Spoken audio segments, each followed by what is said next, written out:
plus forte raison pour lui-même. Bien. Voilà. Alors, en tout cas, les convocations de personnalités politiques de l'ancien régime et de journalistes ou chroniqueurs critiques des nouvelles autorités se multiplient ces derniers jours.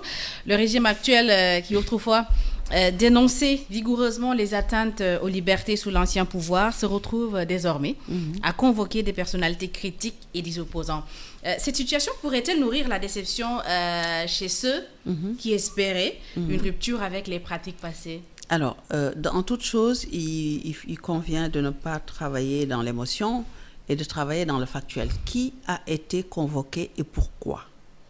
Et qui est-ce qui l'a convoqué?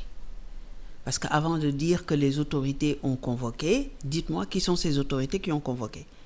Parce que ceux qui disent aujourd'hui le président Ousmane Sonko, le président du PASTEF ou Diomaye, président de la République, doivent arrêter la justice, je ne comprends pas. Ce sont les mêmes reproches qui étaient faits. Non, mais je ne comprends pas qu'on se soit battu. À chaque fois que quelqu'un a été convoqué, il y avait la main de Macky Sall pour l'opposition. Alors, donc eux, ce qui dénonçaient... Il sera très difficile, tout comme il était difficile de défendre Macky Sall dans cette situation. Il va être très difficile de défendre les nouvelles autorités. Je vais terminer mon idée. Je dis qu'il y a eu les assises de la justice. Il y a eu le pôle financier qui a été créé. Il y a eu des rapports disons, de gestion d'institutions de toutes sortes qui sont sur la table. On a dit que la justice fait son travail. Oui. On se serait attendu aujourd'hui à ce qu'on parle plus de la reddition des comptes que de ça. Mais il se trouve qu'aujourd'hui, ceux qui ont la parole sont des hommes de médias. Et ils disent que ce sont de la politique, c'est de la politique, alors que ce qui leur permet de monter au créneau sur des sujets qui finalement durent 48 heures, alors qu'il y a des sujets qui sont pendants et qui ne sont pas encore finis, qui bénéficient de moins d'audience, c'est parce que ces personnes sont des journalistes et qu'ils ont des médias pour relayer leur propre cause. Après tout ce qui s'est passé entre 2012 et 2024, après tout ce que le PASTEF et tous les alliés du PASTEF ont vécu, on ne s'attendait pas à ce que des journalistes soient convoqués ou même placés en garde à vue. Je ne comprendrais pas que quelqu'un vienne demander à Diomaye Faye ou à Ousmane Sonko d'intervenir dans un sujet de droit. Je ne comprends pas cette attitude. Ceux qui veulent la liberté et la séparation des pouvoirs, qui viennent demander à Ousmane Sonko ou à Diomaye Faye d'arrêter cette histoire, je ne comprends pas ce qu'ils veulent. Est-ce qu'ils veulent que ça continue comme ça se passait? Concernant maintenant l'affaire en tant que telle, ce qu'on leur a demandé, et que je sache, ça ne nous arrange même pas que ces personnes, de leur donner l'occasion d'augmenter leurs audiences dans les réseaux sociaux ou dans les médias. Parce que concernant l'électorat, je pense que c'est en sens inverse. Parce que on a dit qu'on est dans une république.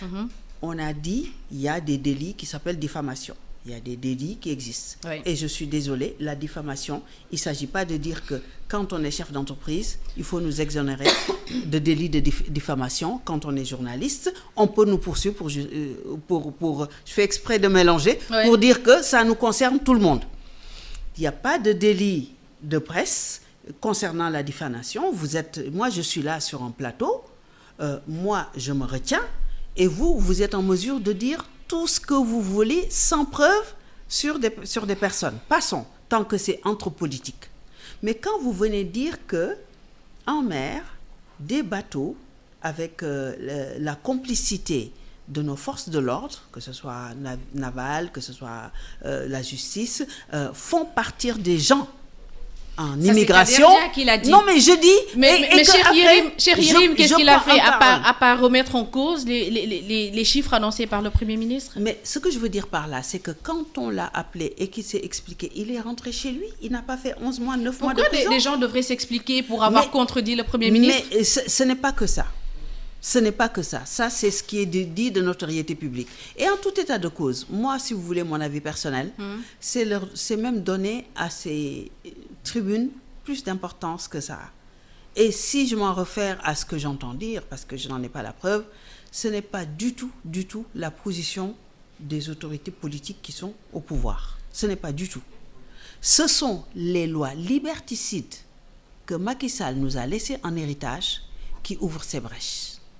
Et moi, si j'ai quelque chose à dire, c'est qu'il faut refermer ses capacités. Donc cela veut dire que Macky Sall, il respectait la loi quand il faisait arrêter des gens. Non, mais il a mis des lois sur mesure. Où moi, quand je disais quelque chose, je pouvais être terroriste. On pouvait me traiter de terroriste. Voilà, c'est ça. Et puis après, quand on vous arrive au juge du deuxième cabinet, quand on vous dit deuxième cabinet, vous êtes sûr que vous êtes sous mandat de dépôt. On vise des articles, vous êtes sûr que vous êtes sous mandat de dépôt. Et ce sont les personnes qui sont alliées à ce régime qui viennent aujourd'hui donner des leçons. Je rappelle quand même qu'il a dit en public, M. Yérim Seck, qui travaille pour Amadou Ba. Il l'a dit en son temps. Il a écrit un livre où il a carrément falsifié des histoires parce que les gens étaient là.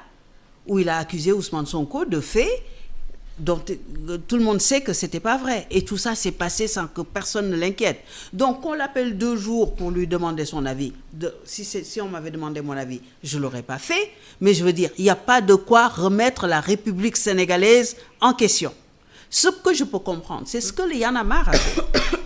Y'en a marre a dit, attention, il se passe des choses, il faudrait assez rapidement refaire les lois et remettre le pays dans le bon droit.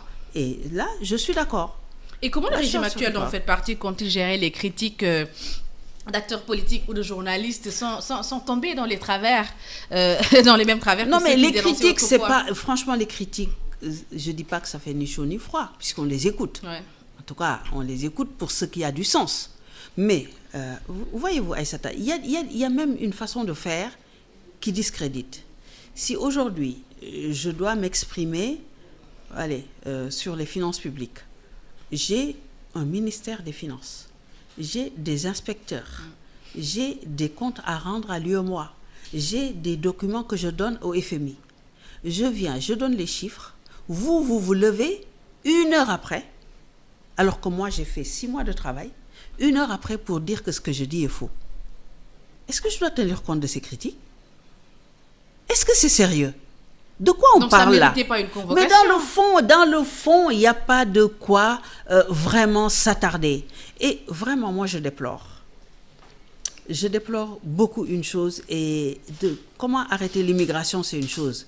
Mais comment remettre les Sénégalais dans des choses importantes, c'est autre chose. Et là, vraiment, nous, les politiques, nous avons un rôle. Mais vous aussi, les médias, vous avez un rôle. Parce que l'art de divertir, ce n'est pas l'art d'informer, moi, que je vois. C'est l'art de détourner l'attention sur des choses qui n'ont pas beaucoup d'importance. Parce que aujourd'hui, je regarde les traitements, le même jour ou le lendemain, le MONCAP, dont je ne fais pas partie, a fait une conférence de presse. Si on avait bien relayé ces conférences de presse, il y a énormément de choses qu'on aurait pu savoir sur vers où va le Sénégal. Mais de quoi on traite? On amuse les Sénégalais. Alors, pour certains, c'est fait exprès. Ils sont même payés pour. Ici en interne ou à l'international. Parce que moi, je soutiens que les Sénégalais, comme beaucoup de pays africains, sont résolument dans une dynamique de souveraineté qui ne plaît pas à beaucoup de puissances. Et dans cette démarche de souveraineté, aujourd'hui, quand vous avez des informations, les gens s'expriment en langue nationale. Les gens se concentrent sur leurs problèmes internes, comme le font les Américains, comme le font les Français. Mais nous, on ne doit pas. Alors, il y a tout un battage médiatique pour venir casser cette dynamique de reprise d'identité culturelle, de reprise d'identité politique, de reprise de notre destin qui est absolument combattue. Et il y a des Sénégalais qui sont les mains, comme Sankara a été assassiné par un autre. Et cette campagne de désinformation profiterait à qui? Profiterait à ceux qui n'approuvent pas le Djoubal Djoubanti.